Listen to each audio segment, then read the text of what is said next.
بھی جانتا ہے کہ یہود و نصارہ نے پوری دنیا کو اپنے ہولڈ میں کر رکھا ہے اور انڈائریکٹ وہ پوری سلطنت اور پوری دنیا پر حکومت کر رہے ہیں، لہذا انہوں نے ان کو بٹھایا۔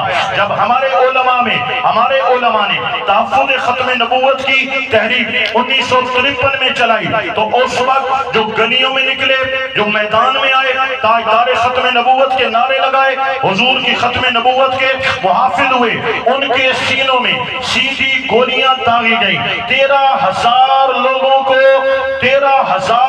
کو شہید کیا گیا۔ وطن عزیز پاکستان میں 1953 میں چلنے والی تحریک ختم نبوت کے چلانے والوں کو اور نکلنے والوں کو سیدھی گولیاں داغی گئیں۔ یہ کس کی شاہ پر تھا، کس کی منشا پہ تھا؟ یہ قادیانیوں کو پروموٹ کرنے کے لیے، پروٹیکٹ کرنے کے لیے کہاں سے آرڈر آ رہے تھے؟ وہیں سے جہاں سے آج آرڈر آ رہے ہیں۔ اور اس طرح تحفظ ختم نبوت کے مجاہدین کو شہید کیا گیا۔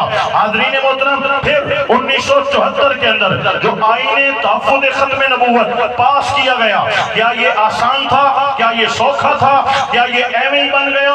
ملک میں گلی گلی، کوچہ کوچہ، پشاور سے کراچی تک اور کوئٹہ سے کشمیر تک، میرے بھائیوں، گلی گلی، نگر نگر شعور دیا گیا۔ کہیں مجاہد ملت مولانا عبدالستار خان نیازی جلوہ گر ہیں اور ختم نبوت پر خطاب کر رہے ہیں، کہیں پر قائد ملت اسلامیہ علامہ شاہ احمد نورانی جلوہ گر ہیں اور ختم نبوت پر خطاب کر رہے ہیں، کہیں حضور شیخ الاسلام خواجہ قمر الدین سیالوی جلوہ گر ہیں اور ختم نبوت پر خطاب کر رہے ہیں، کہیں حضور خواجہ خواجگان حضرت خواجہ فقیر محمد الحسنی البالوی جلوہ گر ہیں اور ختم نبوت پر خطاب کر رہے ہیں۔ جیلوں میں ڈالا گیا، گولیاں چلائی گئی، شہادتیں ہوئی، قومی اسمبلی میں بل پیش ہے اور بحثیں ہو رہی ہیں، ہر روز بحثیں ہوتی ہیں، ہر روز نتائج نکالے جاتے ہیں۔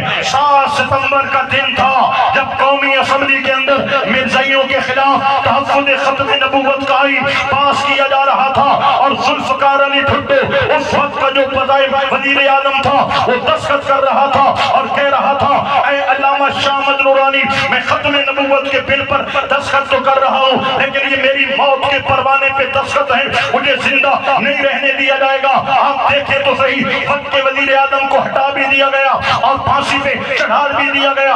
اتنے پاورفل وہ لوگ تھے اور آج تک ہیں، لیکن ہمارے علماء نے تحفظ ختم نبوت کا جو بل پاس کرایا، آج تک پاکستان کے ماتھے کا وہ جھومر ہے۔ آؤ میں اس قانون کا تھوڑا سا انٹروڈکشن، تعارف بھی کراتا چلا جاؤں۔ آئین 1974 کے آئین تحفظ ختم نبوت کے تحت مرزائی دائرہ اسلام سے خارج ہیں، آئی ڈی کارڈ کے اندر مذہب اسلام نہیں لکھوا سکتے، پاسپورٹ کے اندر اپنا مذہب اسلام نہیں لکھوا سکتے، اپنی عبادت گاہ کو مسجد کا نام نہیں دے سکتے، لا الہ الا اللہ محمد رسول اللہ یہ کلمہ نہ گھر میں، نہ عبادت گاہ میں، نہ دفتر میں نہیں لکھوا سکتے، نہ یہ کلمہ پڑھ کے لوگوں کو گمراہ کر سکتے ہیں۔ قرآن کا ترجمہ اور گھر میں قرآن رکھنا اور قرآن کی تبلیغ کرنا ان پر منع ہے، ان کے لیے جرم ہے۔ اور میرے بھائیوں، اپنے عبادت گاہ پہ مینار یا ان کے محراب نہیں بنا سکتے، اذان نہیں دے سکتے، اور جناب والا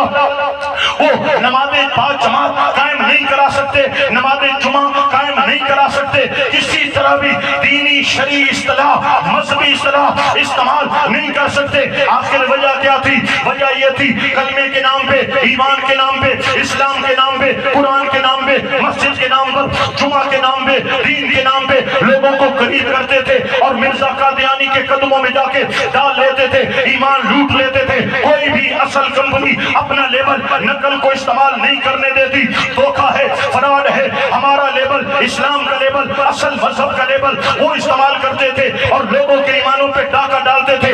علماء نے محسوس کیا ان سے لیبل اسلام لینا چاہیے، ہمارا کلمہ، ہمارے شاعر، ہمارے اسلام کی باتیں استعمال کرنے کی ان کو اجازت نہ ہو، تاکہ واضح ہو جائے یہ قادیانی ہیں، یہ مرزائی ہیں، یہ مرزا قادیان کو اپنا نبی ماننے والے ہیں، ان کا امت محمدی کے ساتھ کوئی تعلق اور واسطہ نہیں ہے۔ جب سے یہ آئین بنا ہے میرے بھائیوں، نہ یہودیوں کو سکون ہے، نہ عیسائیوں کو سکون ہے۔ ہر سال اس آئین کے بدلنے کے لیے ہتھ کنڈے کیے جاتے ہیں، رات کے اندھیرے میں سکھوں کو بدل دیا جاتا ہے، اور کبھی جناب والا حج فارم تبدیلی ہوتی ہے اور کبھی طرح طرح کی آزمائشوں میں مسلمانوں کو گزارا جاتا ہے۔ میرے بھائیوں، انہوں نے یہ سمجھا کہ آپ وہ کٹ کاٹ والے لوگ نہیں ہیں، وہ مجاہد لوگ نہیں ہیں، وہ عزت رسول پہ مار مٹنے والے نہیں ہیں۔ ہم رات کے اندھیروں میں حملہ کریں گے، کوئی میدان میں نہیں آئے گا، کوئی عزت رسول کا پہرے دار بن کے نہیں آئے گا۔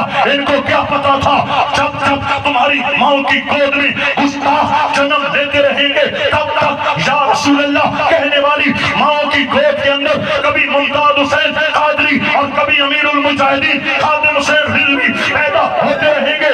دنیا نے دیکھا رات کے اندھیروں میں جب حملہ ہوا تو ویل چیئر پہ بیٹھے بابا بھی میدان میں آئے، وہ کراچی سے پشاور تک اور کشمیر سے سارے پاکستان کی ہر سرحد تک میدان میں آئے، نوجوان آئے، بزرگ آئے، بچے آئے، بوڑھے آئے، سر پہ کفن باندھ کے آئے، لبیک کے نعرے لگا کے آئے۔ پھر گولیاں چلتی تھی، پھر گولیاں چلتی تھی، پھر شیلنگ ہوتی تھی۔